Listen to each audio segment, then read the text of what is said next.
ठीक है, जोर से हम सब मिलकर बोलेंगे हालेलुया। जोर से बोलेंगे हालेलुया। आइए थोड़े समय के लिए प्रभु की वाणी की तरफ हम लोग जाएंगे और मैं चाहूंगा कि फिर से एक बार जो सुबह एक जगह से हमने बाइबल में पढ़ा था, होशे की पुस्तक उसका 11 अध्याय खोलेंगे। ठीक है, होशे की पुस्तक और उसका 11वां अध्याय सब लोग निकालेंगे और इसके कुछ वचनों के ऊपर हम सब लोग मिलकर थोड़े समय के लिए ध्यान करेंगे और देखेंगे कि परमेश्वर आज किन बातों को हमारे जीवन में बोलना चाहता है। इन चीजों को जो है परमेश्वर आज हमसे बताना चाहता है। इसका एक वचन से लेकर हम लोग 11 वचन तक इसको पढ़ेंगे और कुछ कुछ बातों के ऊपर हम परमेश्वर का ध्यान रखेंगे।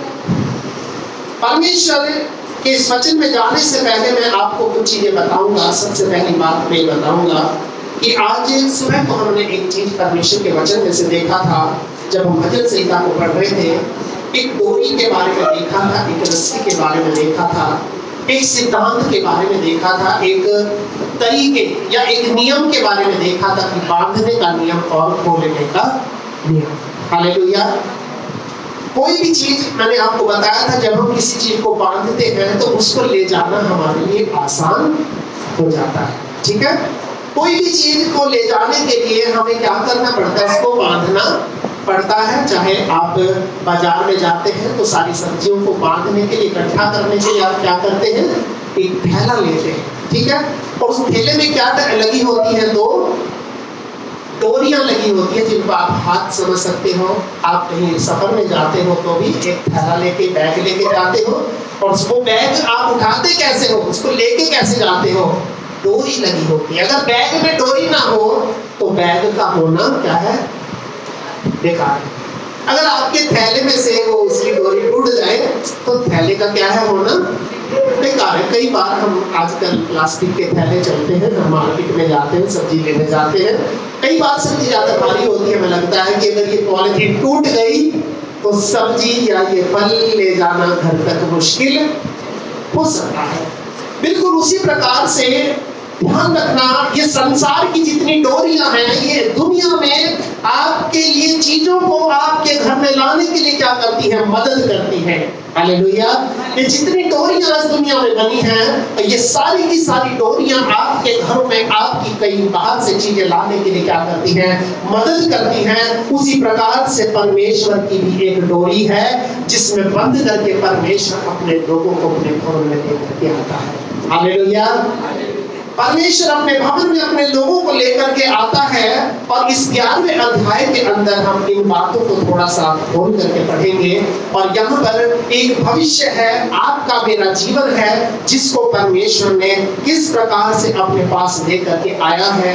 इसमें पहले वचन में क्या लिखा है कि जब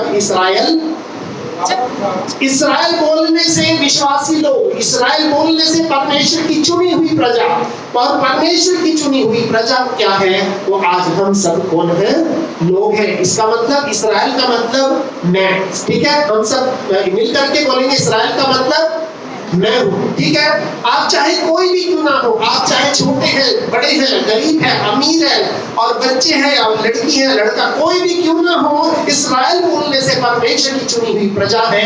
और इस चुनी हुई प्रजा में हम सब लोग आते हैं जो आज परमेश्वर के चरणों में बैठे हैं। हालेलुया। इसमें लिखा है कि जब इस्राएल बालक था, यानी कि जब आप छोटे थे, जब आप छोटे बच्चे थे, जब आपको कुछ होश नहीं थी, जब आपको कुछ समझ नहीं थी, उस समय से परमेश्वर का वचन कहता है जब इस्राएल बालक था तब मैंने उससे प्रेम किया। और इंग्लिश बाइबल में बहुत अच्छा लिखा है कि when Israel was a child, I have set my love upon him. Set का मतलब कि मेरा उससे प्रेम हो गया, मेरा उससे क्या हो गया, प्रेम हो गया। और इसमें लिखा है कि उससे प्रेम किया, लेकिन वचन में लिखा है कि किसी से प्रेम हो जाना, इसका मतलब परमेश्वर का आपसे क्या हुआ है, प्रेम हुआ है। हालेलुया। वचन में लिखा है कि जब आप छोटे थे कई बार हम सोचते नहीं, हमें तो अभी प्रभु के बारे में पता चला, हम तो अभी प्रभु के पास आए, लेकिन वचन में लिखा है कि उसने हमें जगत की उत्पत्ति से क्या किया है, अपने में चुन रखा है। लेकिन वचन यहाँ पर हमें खोल करके बताता है कि जब इस्राएल बालक था तब मैंने उससे क्या किया, प्रेम किया और अपने पुत्र को, इंग्लिश में लिखा है अपने बच्चे को। हिंदी में बाइबल में कई चीजें गलत लिखी है, आप ये मत सोचना ये सिर्फ पुत्रों के बारे में लिखा है। चाइल्ड का मतलब बच्चा होता है, और बच्चे में लड़का भी हो सकता है और लड़की भी हो सकती है। जब इस्राएल बालक था तब मैंने उससे प्रेम किया और अपने बच्चे को मिस्र से बुलाया। मिस्र से बुलाया का मतलब कि मिस्र किसको दिखाता है, मिस्र इस संसार को दिखाता है, इस जादू की दुनिया को दिखाता है। इस जादू की दुनिया में इस्राएलियों की तरह कभी हम भी लोग भी फंसे हुए थे। और इस संसार के अंदर क्या होता है, इस संसार के अंदर क्या चीज पाई जाती है, संसार में जादू होता है।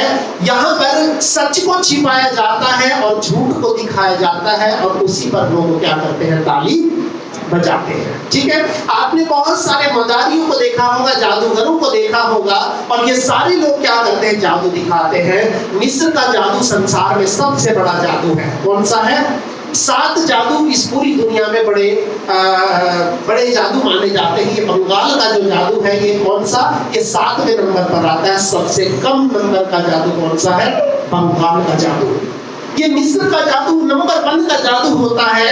और ये मिस्र क्या है, ये संसार है। और जादू में एक जादूगर क्या दिखाता है, आपको 1 रुपए से 2 रुपए, 2 रुपए से 5 रुपए, 5 रुपए से 10 रुपए बना करके दिखाता है। कभी ये बॉल गायब कर देता है, कभी यहाँ से कबूतर बना देता है, कभी यहाँ से कुछ कर देता है। और ये सब जादूगर जो करता है, ये जादूगर सिर्फ आपकी आंखों को धोखा देता है, बल्कि सच्चाई कुछ और होती है। अगर जादू दिखाने वाले ऐसे पैसे बना सकते तो उसको पब्लिक में बैठकर बांसुरी बजाने की, टुकटुकी बजाने की जरूरत नहीं पड़ेगी। वहां पर जादू में क्या होता है, सच को छिपाया जाता है और झूठ को दिखाया जाता है, और उसी पर ये दुनिया क्या करती है, तालियां बजाती है। इस संसार के अंदर हम देखते हैं, जब हम संसार के अंदर थे, हम इस झूठी दुनिया में रहते थे, हम झूठे लोगों में रहते थे। बाद में हमें पता चला, जब हमारी मुसीबत आती है, दुख आता है, पीड़ा आती है, जिन लोगों पर, जिस संसार के लोगों पर हम भरोसा करते हैं, वो भी हमें जादू की तरह क्या दे देते हैं, धोखा दे देते हैं। हमारी मुसीबत में, हमारे दुखों में कोई काम नहीं आता, और ऐसे समय में एक इंसान परमेश्वर की ओर कराह के उठता है कि प्रभु अगर तू कहीं है, अगर तेरा अस्तित्व कहीं पर है, तो तू कम से कम मेरी आवाज को सुन ले। ऐसे परिस्थितियों में, ऐसे क्षणों में कोई व्यक्ति आपके पास पहुंचता है और परमेश्वर के सुसमाचार को लेकर के पहुंचता है, जिससे आपको पता चलता है कि हमारा परमेश्वर है। इस दुनिया में एक परमेश्वर है जो अपने लोगों को मिस्र से निकाल करके लाता है। हालेलुया। कहां से निकाल कर लाता है? मिस्र से निकाल करके लाता है। क्योंकि जब यीशु मसीह का जन्म इस संसार में होने वाला था, ध्यान से सुनना, मत्ती रचित सुसमाचार उसका 2 अध्याय का 15 वचन में लिखा है, जब यीशु का जन्म इस संसार में होने वाला था, तो उस समय संसार की स्थिति अच्छी नहीं थी, और यीशु मसीह को, उसकी माता को और यूसुफ को मिस्र के अंदर भागना पड़ा था।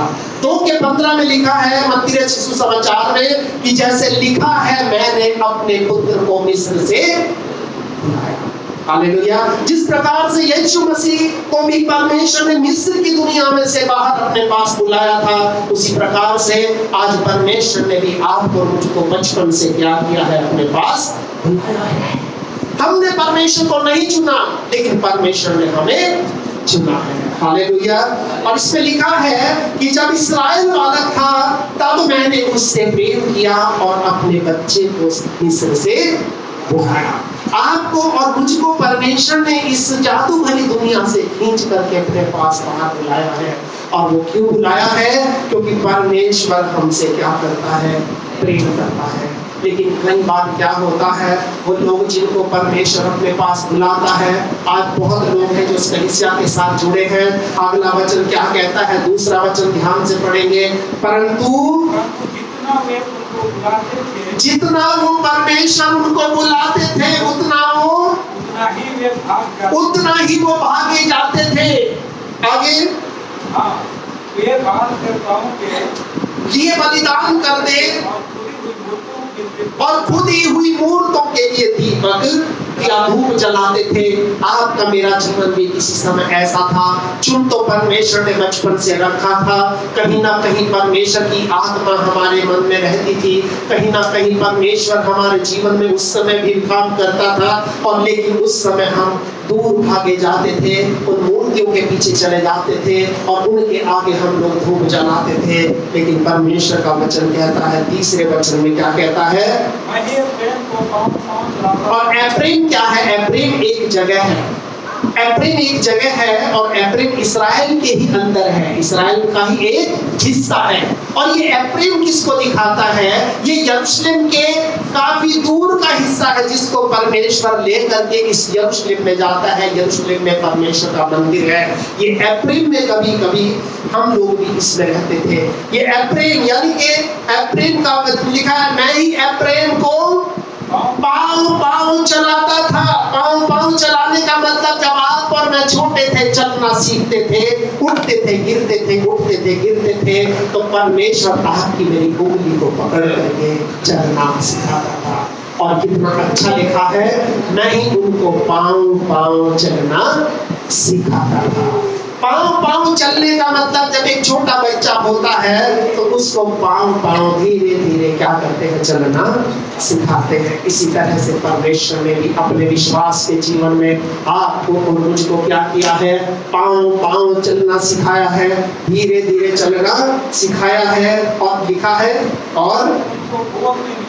और उनको मैं गोद में लिए फिरता था। इसका मतलब आप जहां पर जन्म लिया है, आप जिस परिवार में पैदा हुए हैं, एक एक कदम परमेश्वर की नजरों में था।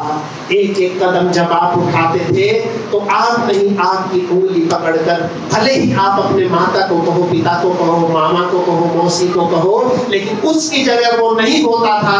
परमेश्वर उसके दिल में डालता था, इसको पैदल चलना सिखाओ।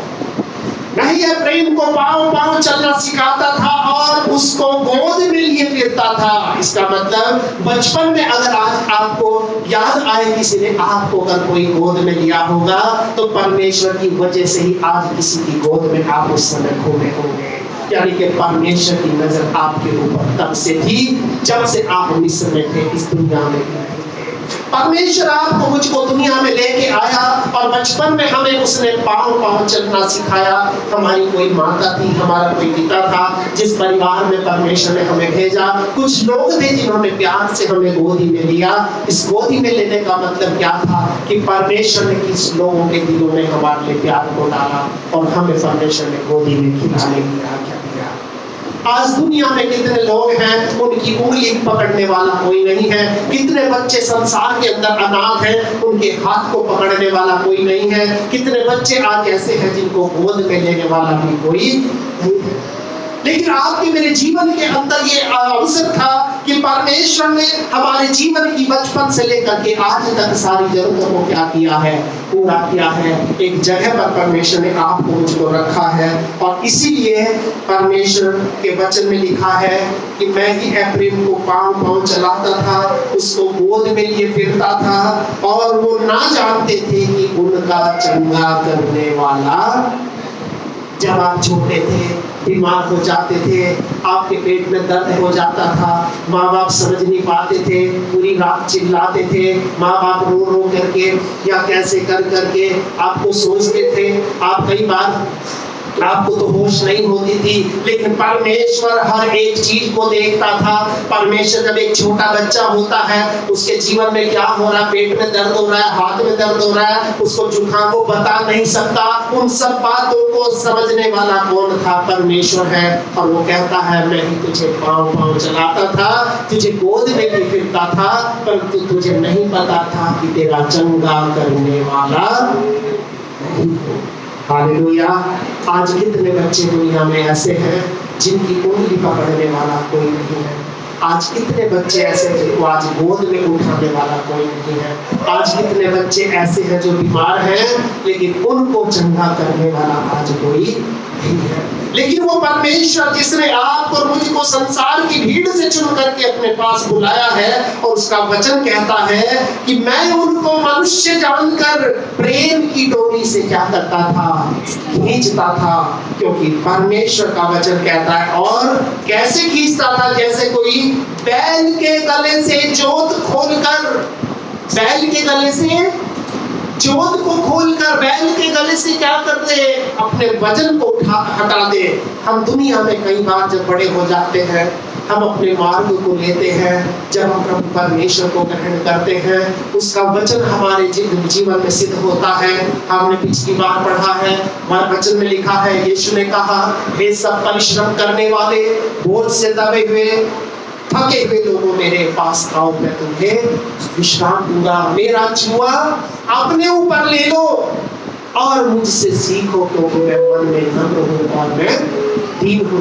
परमेश्वर ये हमें सिखाना चाहता है कि हमारे जीवन के ऊपर प्रभु में आने से पहले कुछ वजन रखे थे, कुछ बोझ हमारे जीवन में थे, कुछ चीजें हमारे जीवन में थी जिनको लेकर के हम संसार में खो रहे थे, और हमारे जीवन में शांति नहीं थी, हमारे जीवन में परेशानियां थी, दुख थी। लेकिन उन चीजों को दूर करने के लिए परमेश्वर ने आपको मुझको हमारे को अपने पास बुलाया, और लिखा है, जैसा कोई बैल के गले से जोत खोलकर उसके सामने आहार रख दे। हालेलुया। आपको पता है, जब बैल को खेत में से काम करा के लाते थे, बैल बहुत थका हुआ होता था, बैल खाना चाहता था, पानी पीना चाहता था। और मैं आपको बताऊं कि आज भी कई जगह ऐसी है जहाँ आज भी छोटा बुग्गी और बैल बुग्गी आज भी कुछ गांव में, इलाकों में चलती है।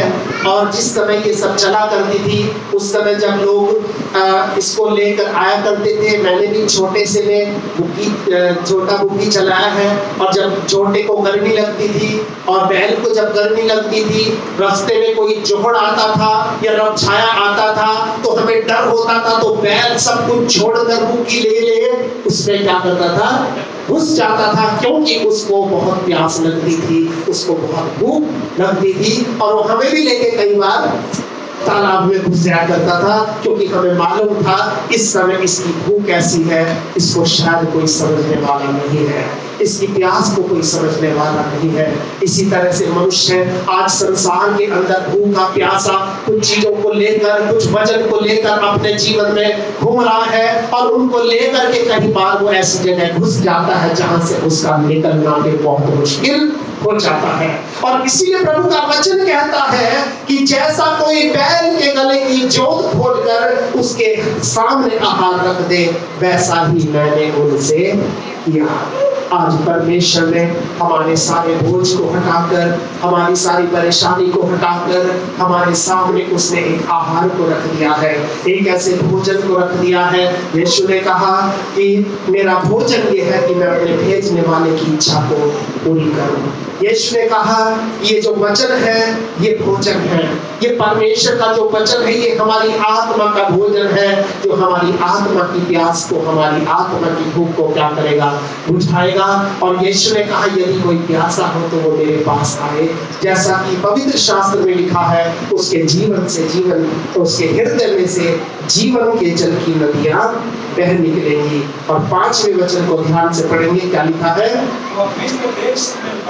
और मिस्र देश में लौटने न पाएगा, अश्शूर ही उसका राजा होगा, क्योंकि उसने मेरी ओर फिरने से इनकार कर दिया है। आगे, हाँ, और उनके पेड़ों को पूरा नष्ट करेगी, हाँ, और ये उनके युक्तियों के कारण होगा। हालेलुया। इसमें लिखा है कई बार हम लोग चाहते हैं मिस्र में लौट जाएं, कई बार हम सोचते हैं जीवन से परेशान हो जाते हैं, हम लोग सोचते हैं आओ लौट कर फिर उसी दुनिया में चले जाएं, आओ लौट कर फिर वही काम करने लगे। लेकिन प्रभु का वचन कहता है अब वो मिस्र में लौटने नहीं पाएगा। परमेश्वर फिर से हमें इस दुनिया में जाने नहीं देगा, वो कहीं ना कहीं से पकड़ कर इकट्ठा करके हमें वापस अपने पास लेकर के आ जाएगा। और लिखा है तलवार उनके नगरों में चलेगी। ये तलवार क्या है? ये वचन की तलवार है जो उनके हृदयों को तोड़ेगी, उनके मनों को बदलेगी। और वचन कहता है कि उनके बेड़ों को पूरा नष्ट करेगी। और ये क्यों होगा? क्योंकि उनकी जो युक्तियां हैं, उनकी सोच है, उसके कारण ये होगा। और लिखा है 7वें वचन में कि मेरी प्रजा मुझसे फिर जाने में लगी रहती है। हाँ,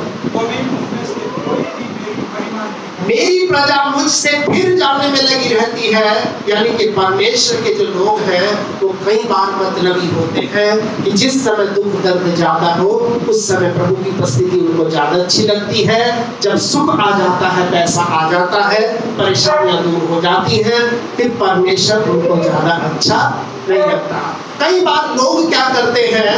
परमेश्वर से कम प्रेम करते हैं, परमेश्वर की दी हुई आशीषों से ज्यादा प्रेम करते हैं।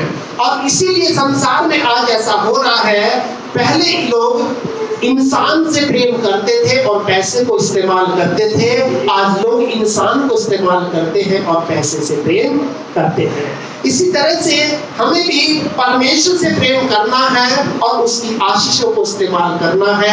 हमें परमेश्वर की आशीषों को प्रेम करके परमेश्वर को इस्तेमाल नहीं करना है। और इसीलिए प्रभु के वचन के अंदर परमेश्वर को बड़ा दुख है। परमेश्वर 8वें वचन में रो पड़ता है और कहता है, प्रेम, मैं तुझे कैसे छोड़ दूं? हाँ, मैं तुझे कैसे दुश्मनों के वश में देख सकता हूँ? मैं तुझे कैसे छोड़ सकता हूँ? क्योंकि मैंने तो तुझसे प्रेम किया है, तुझे अपनी संतान बनाया है। मैं वो हूँ जो तुझे पैदल पैदल चलना सिखाता था। मैं वो हूँ जो तुझे बचपन से गोद में लिए फिरता था। मैं वो हूँ जो तुझे अपने पास डोरी से खींचता था, उस प्रेम की डोरी से खींचकर तुझे अपने पास लाता था। इसलिए परमेश्वर यहाँ पर रो पड़ता है, कहता है, प्रेम, मैं तुझे कैसे छोड़ दूं इस्राएल? मैं तुझे कैसे शत्रुओं के वश में कर दूं? मैं तुझे कैसे अदमा के समान छोड़ दूं? और लिखा है, मेरा हृदय तो उलट पुलट हो गया और मेरा मन इस स्नेह के मारे क्या हो गया है? पिघल गया है। हालांकि जब तू दुख में जाता है, पीड़ा में जाता है, तो मुझे खुशी नहीं होती क्योंकि तू मेरा अपना है। हालेलुया। हम देखते हैं हमारे अपने लोग कितने भी खराब क्यों ना हो, जब वो दुख में आते हैं, पीड़ा में आते हैं, तो कहीं ना कहीं हमारा दिल पिघल जाता है। कई बार कुछ लोग होते हैं जीवन भर उन्होंने हमारे साथ बुरा किया होता है, लेकिन कई बार जब उनके पास दुख आता है, संकट या मुसीबत आती है, तो हमारा दिल क्या होता है? भर आता है।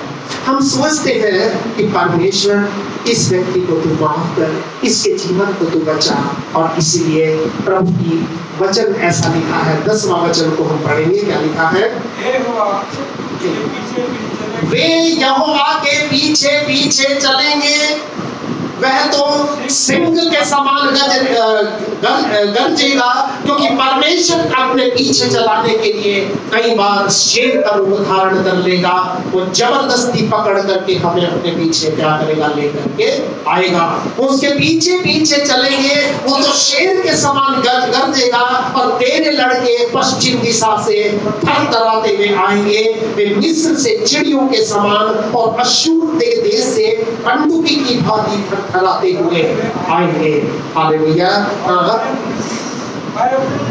मैं उनको उन्हीं के घरों में बसा दूंगा। और वचन में लिखा है, ये यहोवा की वाणी है, ये यहोवा की वाणी है।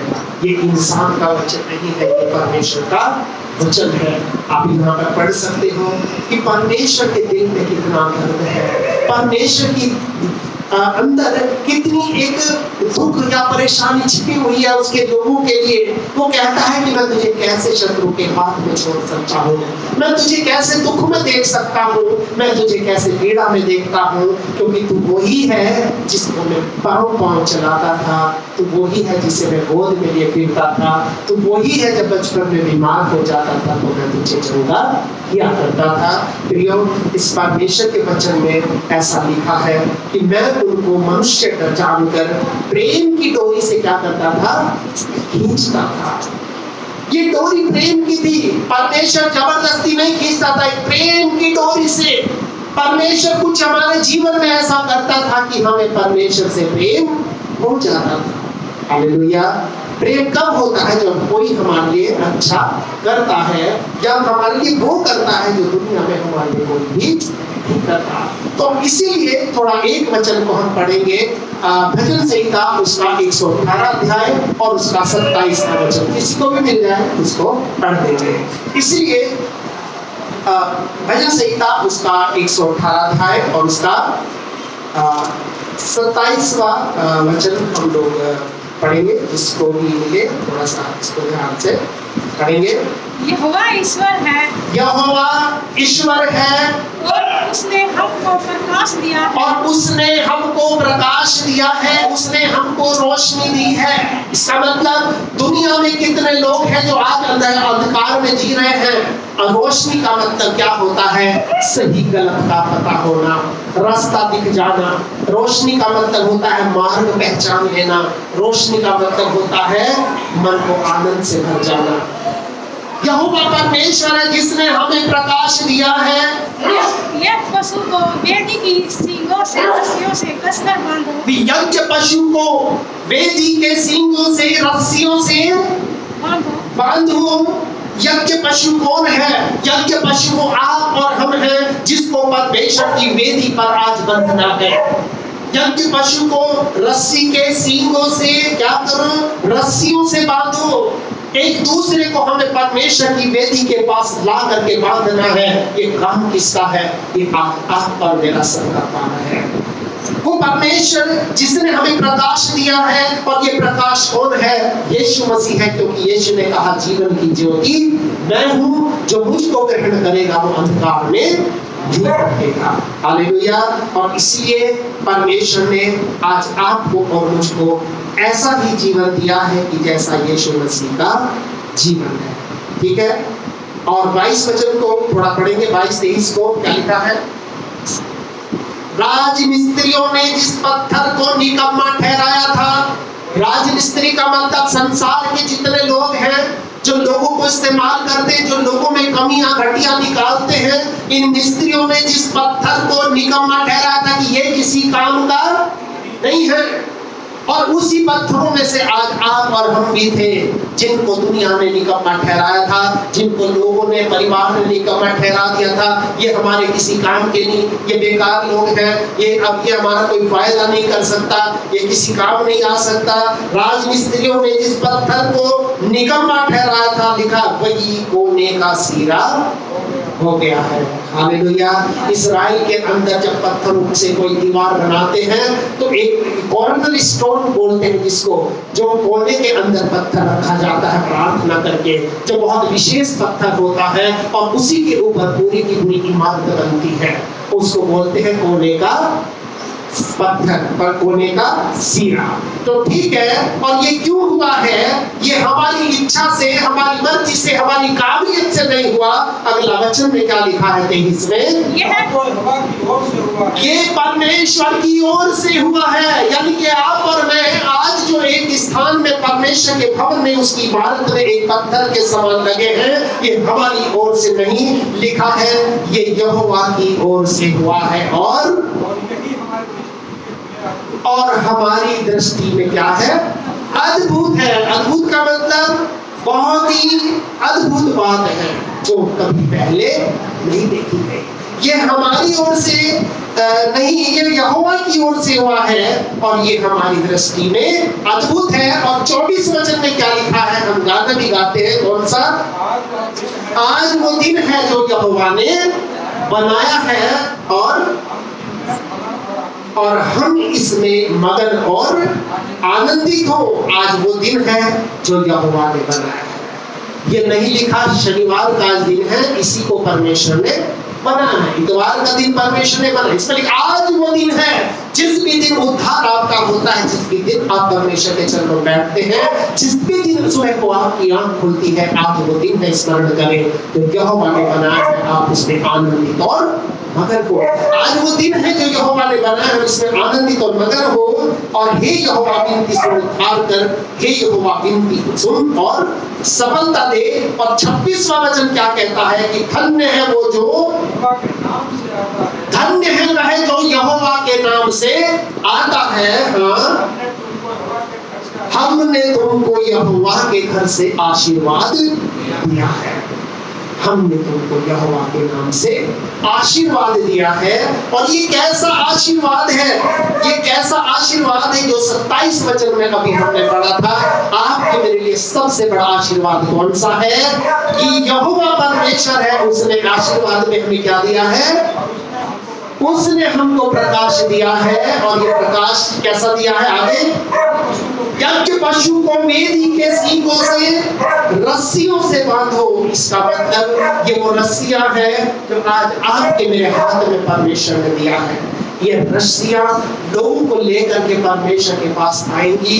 परमेश्वर ने आप और मुझको मनुष्य जानकर प्रेम की डोर से खींचेगा और आपको मुझको उसकी वेदी के ऊपर परमेश्वर के भवन के अंदर आकर के हमें अपने आप को बांधना है। बांधने का मतलब जबरदस्ती ठूस करके लेके आना है।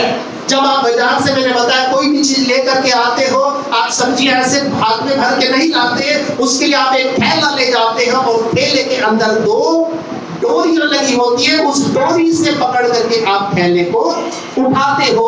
और ये डोरियां कौन है, ये डोरियां वो है जिनके इस्तेमाल करके परमेश्वर लोगों को अपने घर की तरफ क्या करता है, खींचता है। जैसे इन डोरियों में चीजों को रखकर आप अपने घर में लेकर के आते हो। क्योंकि कई बार इतना सारा सब्जी आप हाथ में पकड़कर नहीं ला सकते। आप इन डोरियों में क्या करते हो, सारी सब्जी, इतनी सारी सब्जी छोटे से थैले में भर के ठूस करके घर पे लेके आते हो। उसी तरह से वो परमेश्वर है जो आपको मुझको प्रेम की डोरी से खींचता है और अपने पास लेकर आता है। प्रियो, आज हम सब लोग जो प्रभु के चरणों में बैठे हैं, हम इस बात को स्मरण करें। परमेश्वर का वचन यहोशू की पुस्तक में कहता है, और वो ये कहता है कि जब इस्राएल बालक था, जब तुम छोटे थे, तो क्या किया परमेश्वर ने? जब इस्राएल बालक था तो मैंने उससे क्या किया? प्रेम किया। सबसे पहले हम परमेश्वर ने हमसे क्या किया? प्रेम किया।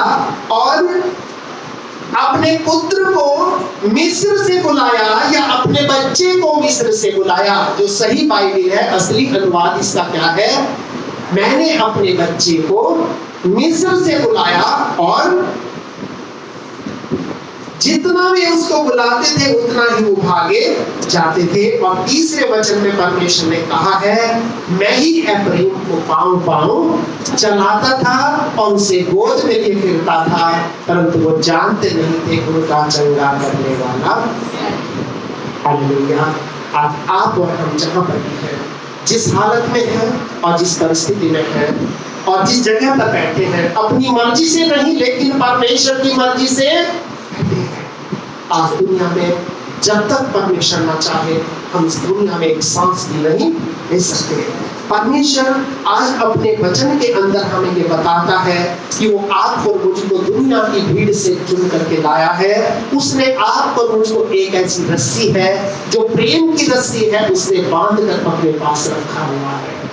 आप उससे बच करके भाग सकते ही नहीं। आप कितना भी दूर भाग लोगे, वो परमेश्वर रस्सी को पकड़कर फिर से अपने पास लेके आएगा, क्योंकि उसका वचन कहता है कि मैं उसको मिस्र में लौटने नहीं दूंगा। परमेश्वर आपको अपने से दूर जाने नहीं देगा, क्योंकि वो परमेश्वर आपसे क्या करता है? प्रेम करता है। आज से नहीं, कब से करता है?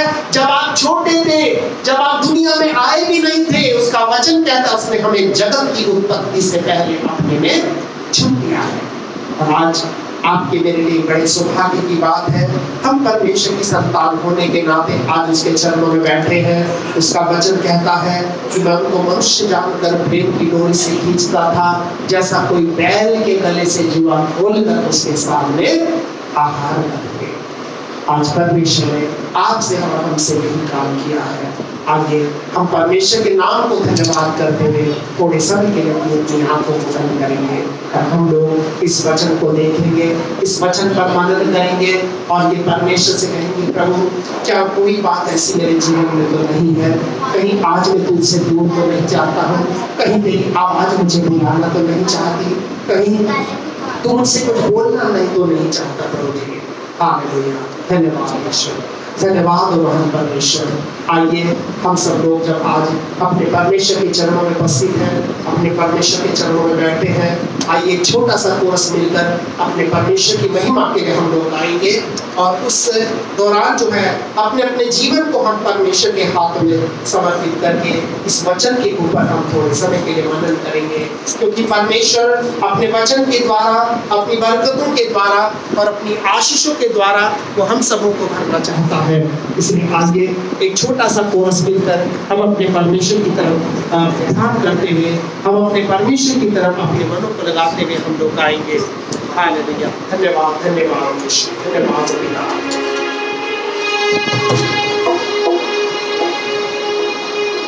कोई है आवाज जिसकी तेरा पीछा कर रही है, कोई है आवाज जिसकी तेरा पीछा कर रही है वो तेरा मसीह जिससे तेरी आत्मा डर रही है, तेरा नाम लेके उसने, तेरा नाम लेके उसने तुझे आज फिर पुकारा, तेरा नाम लेके उसने तुझे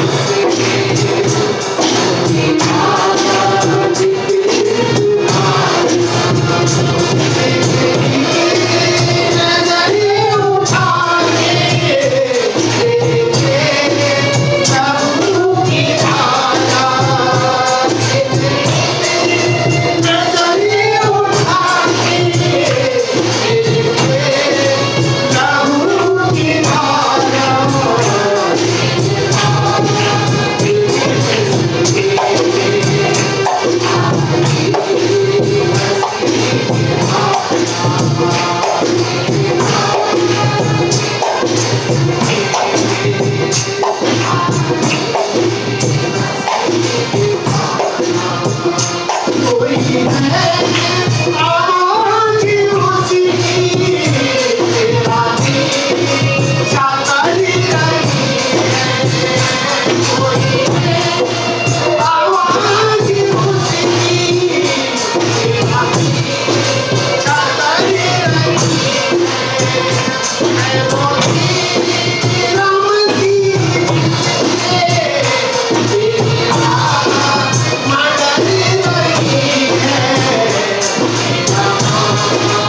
फिर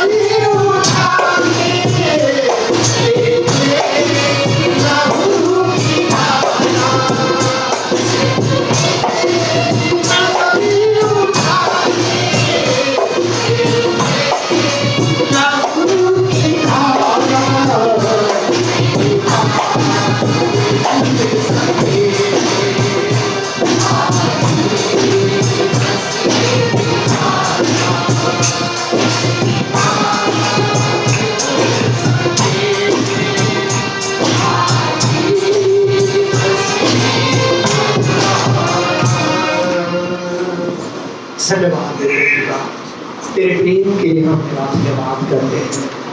तूने हमसे प्रेम किया प्रभु, जब हम छोटे थे तूने हमें उंगली पकड़कर चलना सिखाया है प्रभु। जब पिता परमेश्वर हम परेशान थे, जब हम बीमार हो जाते थे, तू हमें चंगाइयाँ देता था। जब हम अपना दर्द कह नहीं पाते थे, कुछ बता नहीं पाते थे, उस समय में तू हमारी आवाज बनता था। जब हम चुप हो जाते थे प्रभु, उस समय तू हमारे हृदय से निकली हुई आवाज बनता था। और पिता, जब हम मजबूर हो जाते थे तो तू उस समय हमारा सहारा बनता था, जो आज तक तू हमें दुनिया में लेकर आया है।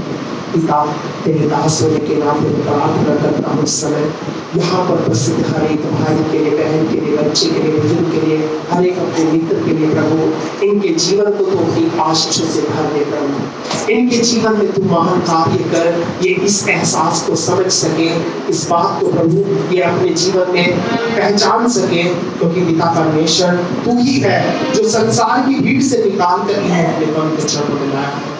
तू ही वो परमेश्वर है जो उनके जीवन को अपने पास लेकर के आता है, और तू ही है जो इनको पाँव पाँव चलना सिखाता है, और बचपन से इनको तू गोद में ले हुए तेरा पिता। हम तेरा धन्यवाद करते हैं, ये तेरी संतान है प्रभु, इनके ऊपर अपनी करुणा को, अपनी आशीषों को और अपनी दया को प्रभु के जीवन में बनाए रखना। हम सब बातों के लिए तेरा धन्यवाद देते हैं, और सब कुछ तेरे पवित्र हाथों में हम सौंप देते हैं, और सब बात तेरे हाथ में देते हुए धन्यवाद के साथ ये प्रार्थना हम अपने उद्धारकर्ता, मुक्तिदाता प्रभु यीशु के पवित्र नाम से मांगते हैं। इस दया से सुने और ग्रहण करें, और हम सब जो लोग प्रभु के हैं मिल करके कहेंगे आमीन।